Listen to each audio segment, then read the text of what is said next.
Welcome to Storytelling with Lindsay Bednar.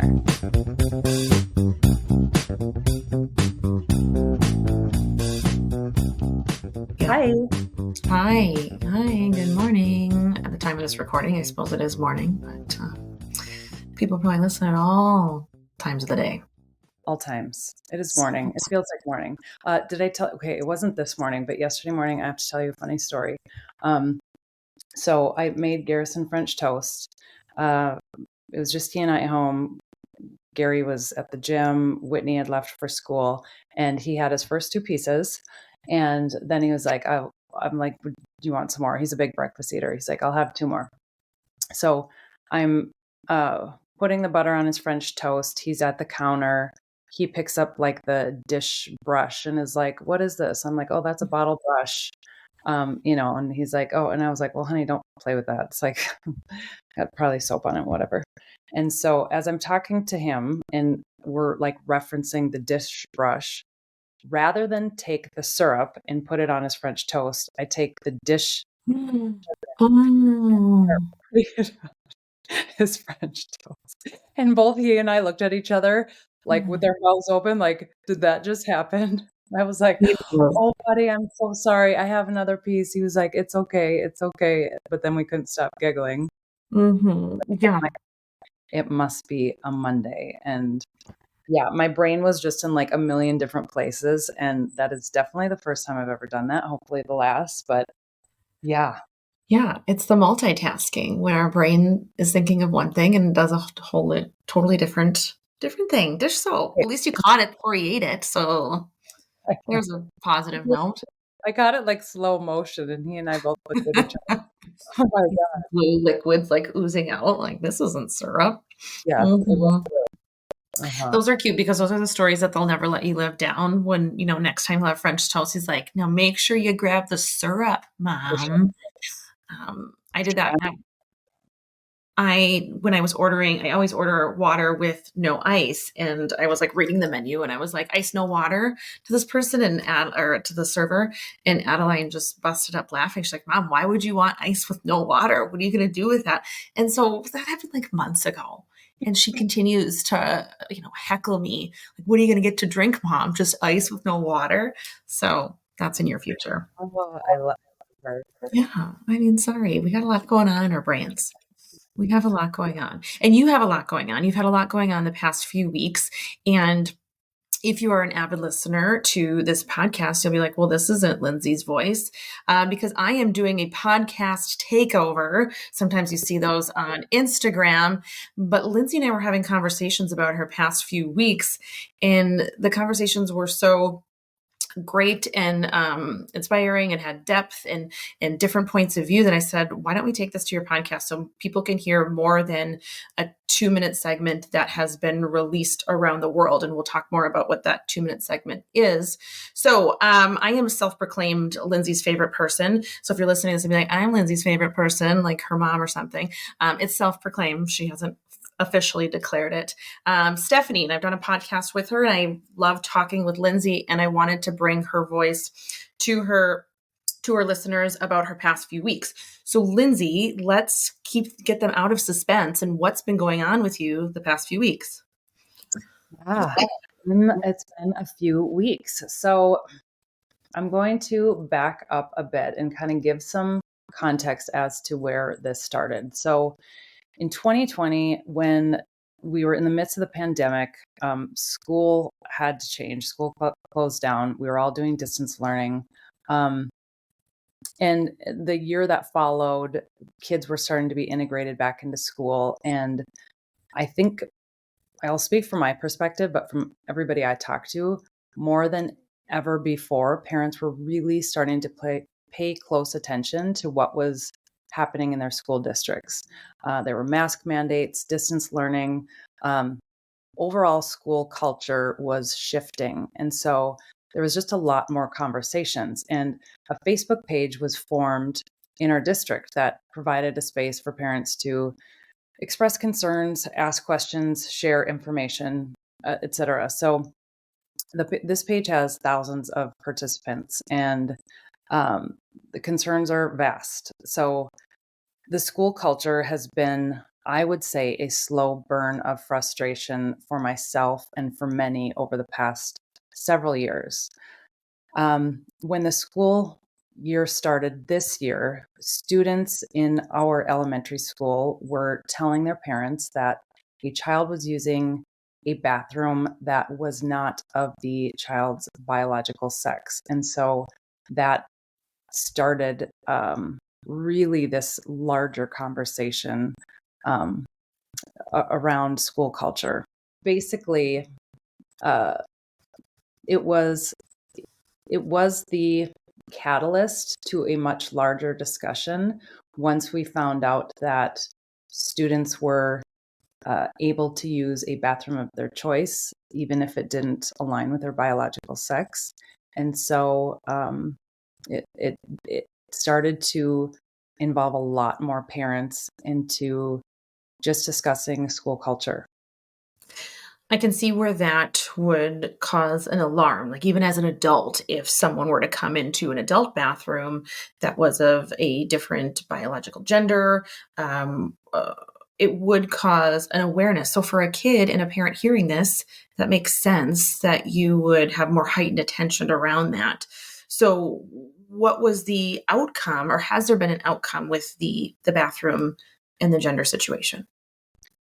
Yeah, so kids and parents had a lot of questions, understandably.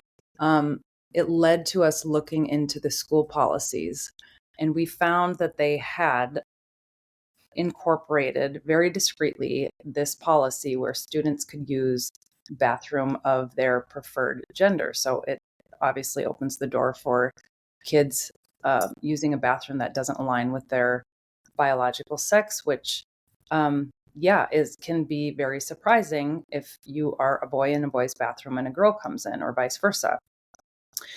So the policy was there. We had never been informed of the policy, and from my understanding in our district, I believe there is something we have to check, some box we have to say, like, we've reviewed the policies. Well, I don't know how many of you have ever looked at the policies in your district, but it's a big booklet. Okay. And for most people who haven't been very engaged in what's going on in the district, we usually don't interact with those. And so I'm not saying that they violated any policy by not alerting the public, but one would think and one would hope that best practices would know this is going to be something that parents are going to want to know about, that students are going to want to know about. And we weren't informed of it. And so that obviously led to a lot of frustration. And it led to a larger discussion of the district's focus on gender identity in general, and beyond gender, of just identity in general, which encompasses both race and gender. Now, I am fully one of those people that's guilty of not reading the handbook. I'm one of those people that will click on, whatever I'm supposed to click on, the preferred button. I don't even read the two words there. So for a book, that is really intimidating to read. However, right, we are accountable as parents to make sure that we're referencing that and being aware of any adjustments. So that's a good conversation with the school board too, of when there are adjustments. What is the alert What is system that goes out? Yeah, what is the expectation? And I mean, I think so many of us now are like, well, okay, we're definitely going to engage with this handbook going forward. And what kind of policy or agreement can we have in place that says if there is a significant change, what kind of responsibility does the school board have to communicate that with parents? And um, whether it's opening up for discussion or just a communication. Okay, so you're coming from a lens of a person that would be using their gender, or a parent of a child who's using their gender bathroom, their biological gender bathroom. And maybe a majority of the people that are working with you or supporting or just talking to the school board might have that same situation. What would you say to the parents of the kids that are trying to use a different gender bathroom? Yeah, Because great they question. want a sense of belonging too. What is the solution for them? Absolutely. And that's why we are wanting to have more dialogue about this, because I have yet to encounter any parent, any educator that doesn't want every child to feel safe and to feel seen. And so, just as I want that second grader and where this what I'm referring to, just as I want them to feel safe and seen, I want everybody else to feel safe and seen as well. And so, I don't believe it is appropriate to um, compromise people's comfort for the sake of someone else's. I think we need to work together to find a way so that everybody feels comfortable. We're not there yet, but that is, why we're wanting to have these discussions. And, in our schools, these are multi-stall bathrooms. So it's a communal space. Um, could we put single stall bathrooms in so that everybody feels safe and can go, to just unisex bathrooms? Ideally, that would be great, but I shouldn't say ideally. That would solve that problem.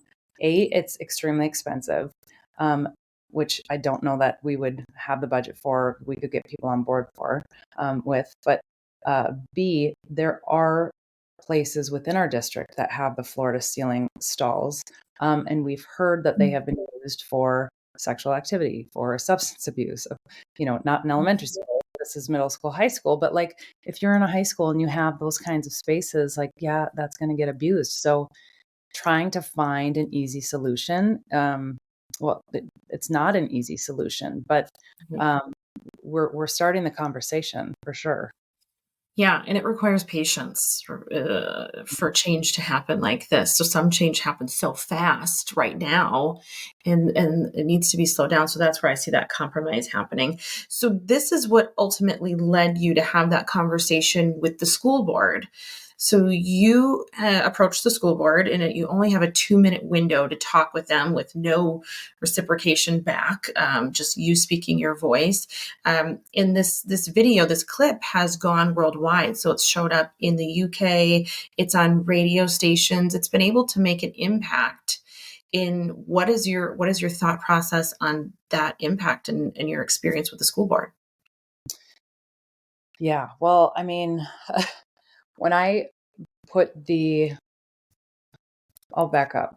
Um, we had a lot of parents coming together and talking about these issues. And essentially, it was myself and another gentleman who said, we'd be willing to speak about this. Um, I knew that it was a controversial topic. I knew that it was going to be triggering for people. Um, I felt that my background and experience um, gave me a unique perspective in that it was not coming from a disclusive mindset. I'm somebody who's always been a proponent for inclusivity, and I think my experience speaks to that. Why don't you So, tell me what your experience is? Yeah. What yeah, is that? I yeah, know, but right. Okay. So, I taught high school for 12 years, so it was grades 9 through 12.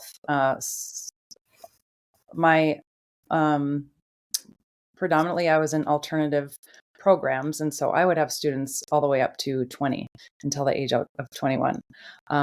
I was also the Gay Straight Alliance advisor, which I'm very proud of. I think it's so important to offer that space for students. But here's where boundaries get blurred for me. So our GSA, our Gay Straight Alliance meetings happened outside of the classroom setting. So discussions for gender identity were voluntary and took place outside of academic courses. Kids that were curious had the opportunity to attend those, but kids who did not need those services, or if they just didn't feel comfortable discussing them, didn't have to. So that has changed since I left education. What we're seeing now is an integration of gender identity into the classroom setting. I also want to share my experience of just what I saw in my last year teaching of 2020, because I think that's important too. That is when the discussion of non-binary and additional letters to that LGBTQ umbrella were being added. What I saw was that students were woefully confused. I did not see students coming to their own, finding their place with these additional discussions of gender identity. I saw confusion. That was my experience. And some may argue that being a teenager is a confusing time, which I don't disagree with, but all of these additional labels had students grappling to find what they most resonated with instead of just being who they are. It was counterproductive. Mm. Okay. Yeah, it's like finding a major in college. Like there's so many options that you kind of get lost in, and you're like, until it takes you to like your 30s and be like, oh, this is who I was, right? I had too many options to choose from. I mean, I don't want to compare, finding your identity to college majors, but it is hard because you got to put yourself in each category. Like, is this me? Do I fit this box? Do I fit this role? Well, and that's just my firm belief, and this has been created from watching society on a macro level, as well as watching students in the school setting, is that the more we label students and focus on their race, their gender, the activity they belong to, or anything else, the less they focus on their own individual character. And they start to adopt these tribal mentalities, right? We see this with adults in the political spectrum, where they're no longer thinking for themselves, but they start to regurgitate the mentality of a larger group. And it pulls people away from just what makes them uniquely them, aside from these labels that were put upon us. Well, what if there were no labels then? Would they be like, I don't know where I stand? Is it the parents' responsibility? I mean, what's the alternative?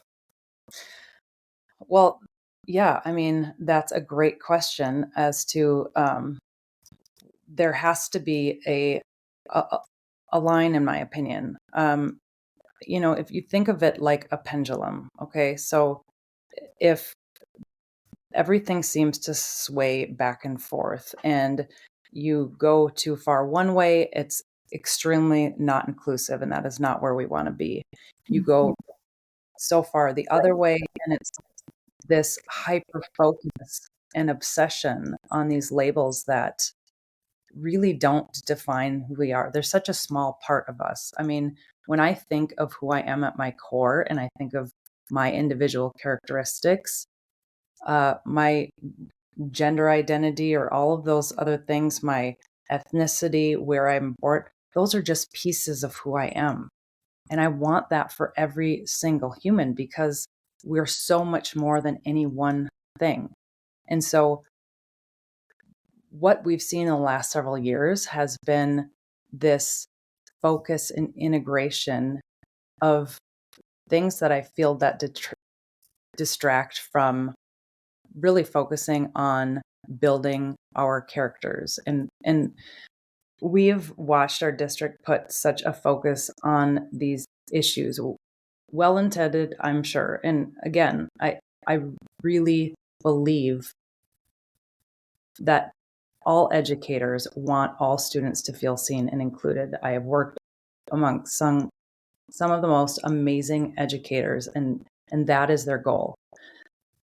But focusing on these issues can be so disempowering, because again, kids are so much more than that. If we were working with students ideally to help them to become their best selves, we would be helping them to discover their own innate characteristics.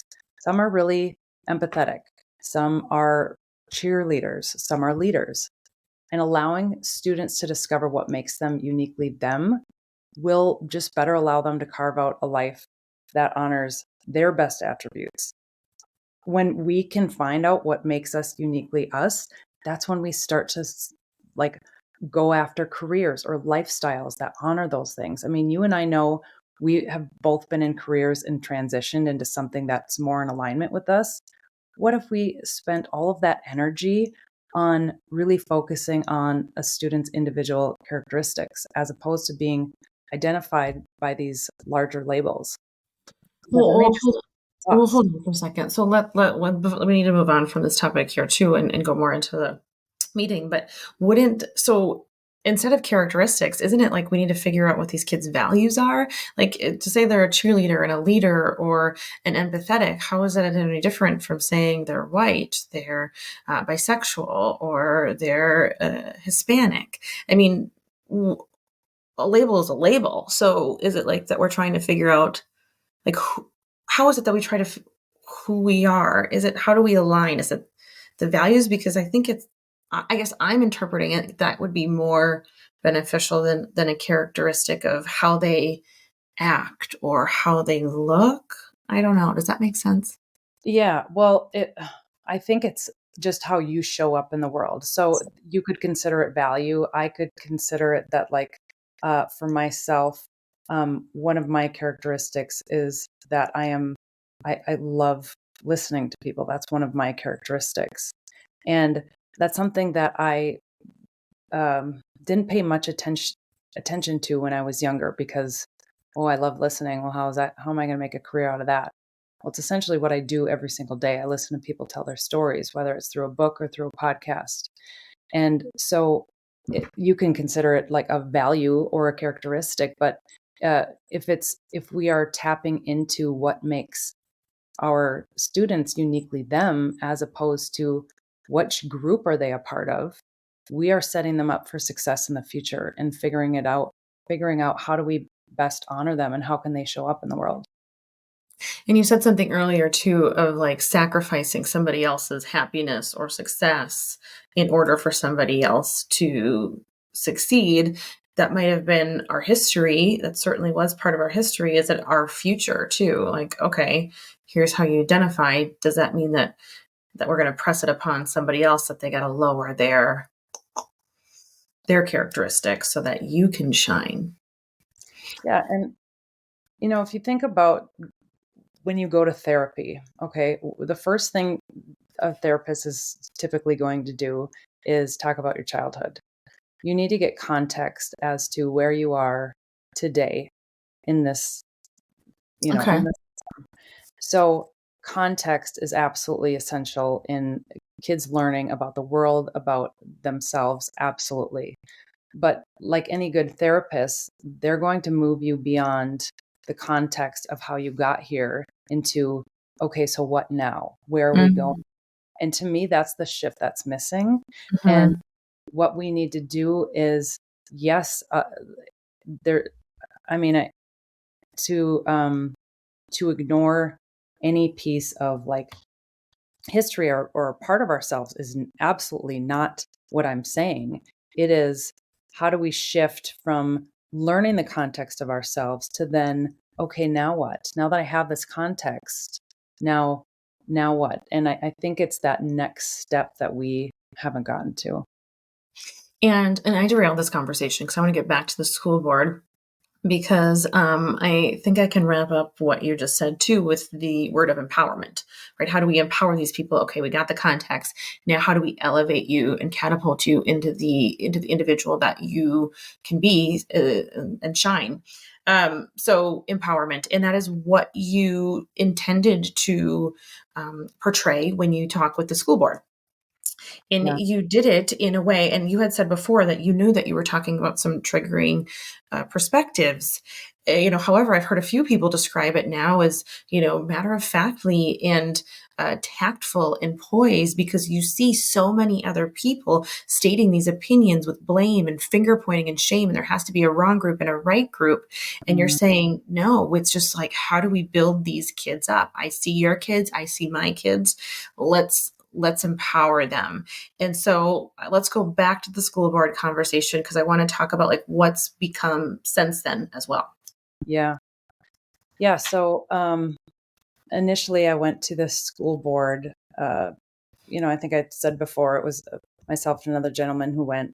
And our intention was, yes, for the school board to hear us, but we also knew, just from talking with people who've served on the school board before and kind of knowing how it goes, that that's not necessarily what causes change.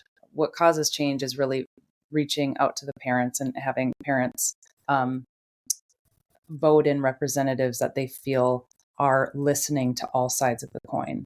And we felt that there was an imbalance. So our intention was, we're going to speak at the school board, and we're going to get the video footage so that we can then share the video footage with our community in the district, predominantly on this Facebook page where there's a lot of parents that are just involved in discussion from, and from both sides of the coin.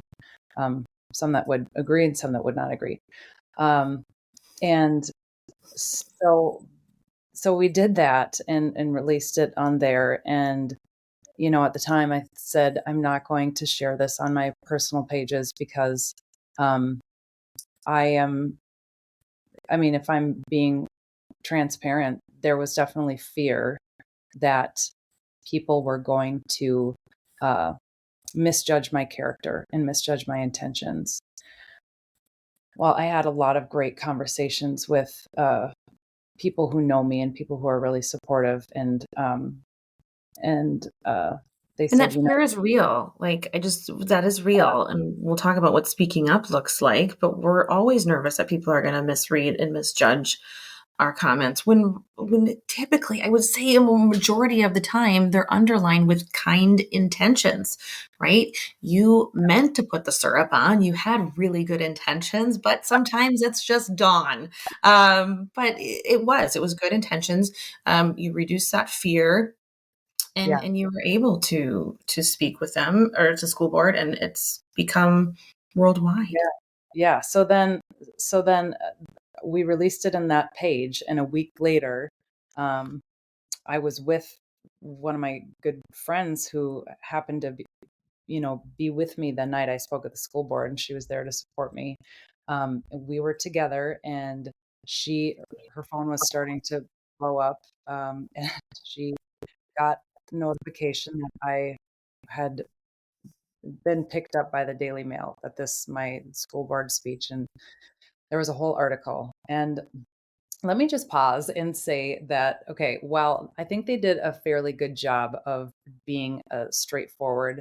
They used some really hyperbolic phrases that were super annoying. So, Okay, so who's they? They is the Daily Daily Mail, Mail.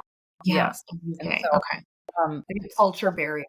yeah, saying that I slammed the school board in the title. I think if anybody listens to what I said, that's not what happened. I was very calm throughout the whole thing. Um, and then and just speaking from what is going on and then inserting my opinion. It also used the term bashes. Okay, so that's Well, just maybe like, they think bash is like embrace or a hug, you know? We have different words for things. Mate, friend, lift, elevator. Bashing might have been like, "Oh, give me a big hug." that's what it So, was. I'll go with that. yeah, don't Yeah, jump to conclusion. totally was that. So, there was an initial like, oh dear Lord, no question. But I got to sit and just like I turned off notifications. I talked to some family members and friends, but most importantly, I just went inward. And what it dawned on me that I already know to be true, but it's like something we have to remind ourselves all the time is um, when you know your intentions are pure, you have to let go of how other people are going to receive it. And I don't, if anybody were to just read the headline or misconstrue and not know who I am and call me any kind of phobic person or a bigot or anything like that. Honestly, that wouldn't affect me at all because I know that that's not true. We're only affected by things where we feel there's a little bit of truth. So it's like if someone were to call me a bad mom or a bad wife, I would laugh it off because that's not I know that's not me. And so it dawned on me that like, if anybody were to try to tear down my character because of this, I could handle that because it's so not me that I'm okay with that. If they disagree with my opinion, let's have some discourse. That's totally fine. And I knew people would, but I completely let go of the fear of people tearing down my character because that doesn't align with me whatsoever. So tell me what the outcome has been since the school board meeting. What became of that? I mean, it's been wild. I con- considering that I never anticipated to have this like super public, and what has transpired since is pretty crazy. I've been contacted from people across the nation thanking me, sharing stories with me as to what's happening in their districts, what's happened with their particular kiddos. Um, and it is an issue that's resonating with people, you know, so widely. And I've definitely had some people challenge my opinion, but I will say the few that have come forward to do it, and I'm not saying there's only a few that disagree with me, but um, I'm sure there's many more than that. But the few that have come forward have been so respectful, and it has been um, a good back and forth. And I think it just speaks to mature communication. When you put something out there and you do it in a way that um, isn't hateful, your intention is good, it's going to be received better. I mean, I know it seems like Captain Obvious, but in this society, what we typically see is the yelling back and forth, the hateful words, the shaming, the anger. And that has not been my experience at all. And so I'm I'm pretty blown away, and I'm super grateful. Like the amount of gratitude that I have received and been given throughout all this is pretty remarkable. Mhm. Yeah, and I think people, in my perspective, people will lash out in a way of becoming defensive, right? And again, your perspective, if you haven't heard the school board video, it is somewhere. Lindsay, maybe you can tell people where they can find it or you'll link it with this, is Yeah. that it does come from a place where I'm not going to put you on the defense. I want, and maybe that's why your response has not been more slamming you, but challenging you in a constructive way of like, here's my perspective. What are your thoughts on this? Opening up some blinders up a little bit. You're human and you're from Minnesota, so people pleasing is in our blood. We love to do it, and we will avoid confrontation. We accept it, but we'll avoid it. We like to make everybody So happy. What's that? tiptoe. Tiptoe, but not in this situation, right? You had to put some courage in there and welcome those challenging conversations. So there's a lot of people in this world, and it is voting day here as we're recording this. And so that means going forward from here to the next 365 days, we're going to be bombarded with some more ads and voting and getting our voice out. So this is going to be even louder here within the next year. So what would you tell individuals that have that fear of being misread or misjudged when they're trying to speak their opinion in just a way of educating people, I suppose? Yeah. I mean, one of the things I tell potential authors all the time is that if you have a nudge to write, that's for a reason. That's your intuition, and all you need to do is follow it. And I think anybody listening knows like our intuition is always spot on for what we need to do. And so for our own journey, if you are getting that nudge, that you need to speak up on someone's behalf or on your behalf, whatever the case may be, um, that that's your intuition telling you that's a part of your journey that you're supposed to follow. And um, yeah, it can be scary, and you don't know what the outcome is going to be. But every time I've ever followed my intuition, it has led me exactly where I need to be. And I think all too often we ignore that out of fear. And as a parent of two young kids, uh, one of the best examples, way I can be an example for them is to show them how to use my voice and how important their own unique voice is too.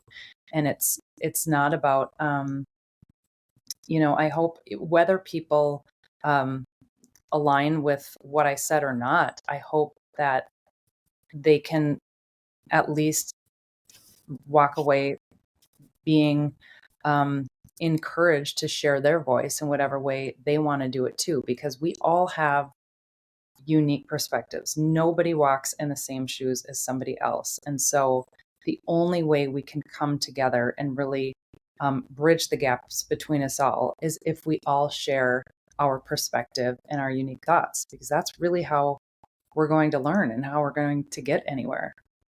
And be comfortable with some challenging perspectives. And that's the beauty of it. That's the beauty of having an open mind as we grow in life and things start changing. I did giggle and laugh a little bit when you said nudge and inhabit your intuition, because this is in no shape way of undermining what you just said, because I am going to use that as influence, because there are several times where I'm like, oh, maybe I should speak up on this. And it's more of a heavier issue and I don't. On a lighter issue though, I did find an Instagram reel yesterday that was really funny, saying, if anytime you say it's all coming back to me now, you can't help but sing Celine Dion. I was like, oh, this is really funny. I had the nudge to post it on my Instagram. I bet other people feel this way. You can't say like, yes, it's all coming back to me now, without now being like, it's all coming back to me now. I didn't, because it would just been my one single post, but because I was really nervous of what people might think. But I was like, this is really funny. I might post it right now. But follow those nudges. Yeah. And let me tell you, it is extremely liberating when you start to let go of how things are going to land with other people. If you stand steadfast in your truth, in your intentions, and it comes from a good place, it's so much easier to let go of the response. And I think if people just share their heart and their truth and do it in a way that is respectful and with grace, I mean, that's all we can ask for. And then we can really start to understand one another. And it's slightly a responsibility. I mean, let's all empower each one of us with different views and perspectives. Lovely. Okay. I thought it would be necessary for us to have this conversation and have your voice be beyond those 2 minutes of the school board. So if they haven't seen your video of the school board, are you connecting that with this podcast, or how are people going to find that? Yeah. So I did link it in my bio on Instagram. So you can find it there. It's Elle Bednar. We'll go find it there. After listening to this podcast, she welcomes any supportive and challenging viewpoints. And I hope that your school board and other school boards are continuing to have a good, healthy discussion about what this looks like for the future of our kids and empowering them. Thanks, Lindsay. Thanks for speaking up for some kids and teachers that might have wanted, and some that didn't, but have a new perspective of other individuals. Of course. And thanks so much for having the conversation with me. Anyone listening in, thank you for allowing me to speak to this issue on this larger issue in more than 2 minutes, because obviously this is just a jumpstart to many conversations we all need to be having. Mm-hmm. Yeah. I see it in your future. That's for sure. And I'm getting there. I'm gonna start with my Celine Dion post, and then we'll get to your level. All right. I'll talk to you later. Okay. Bye. Bye. Love you. Thank you.